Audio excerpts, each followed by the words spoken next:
Hi friends, మీ విషయాలు ఎలా ఉన్నారు? ఇప్పుడు సగ్గుబియ్యం బియ్యం పిండితో పునుగులు, చిట్టి పునుగులు తయారీ విధానం చూపిస్తాను. ఒక కప్పు, ఇప్పుడు నేను చూపించిన కప్పు సగ్గుబియ్యం బాండీలో కానీ ఏదైనా డేషాలో కానీ వేసుకొని కొంచెం వేపుకోవాలి. గోల్డ్ కలర్ కూడా రానివ్వద్దు. తీసుకున్న కప్పుని పట్టి ఆ కప్పుతోనే వరిపిండి కూడా తీసుకోవాలి. మిక్సీ పట్టుకోవాలి. ఆ వరిపిండి 1/4 కప్పు పెరుగు కూడా వేసుకోవాలి.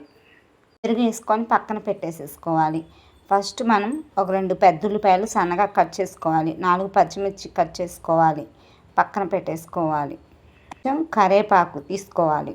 ముందుగా రెడీ చేసి పెట్టుకున్న పిండిలో కట్ చేసి పెద్ద ఉల్లిపాయ ముక్కలు, పచ్చిమిర్చి, కరివేపాకు, జీలకర్ర, సోడా, ఉప్పు, సాల్ట్ వేసి మనం పిండి కలుపుకోవాలి.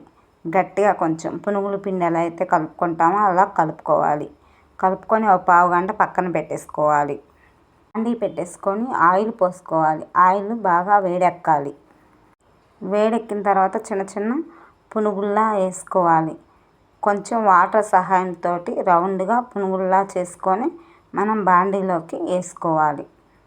వేసుకున్న పునుగుల్ని అటు ఇటు కొంచెం కదిలించాలి. ఒక 5 నిమిషాల తర్వాత కదిలించి గోల్డ్ కలర్ వచ్చినట్లు వేపుకోవాలి. పునుగులన్నీ బాగా అన్నీ సమంగా ఒకే కలర్లోకి వచ్చినాక మనం పునుగులు తీసేసుకోవడమే. సగ్గుబియ్యం బియ్యం పిండితో పునుగులు రెడీ.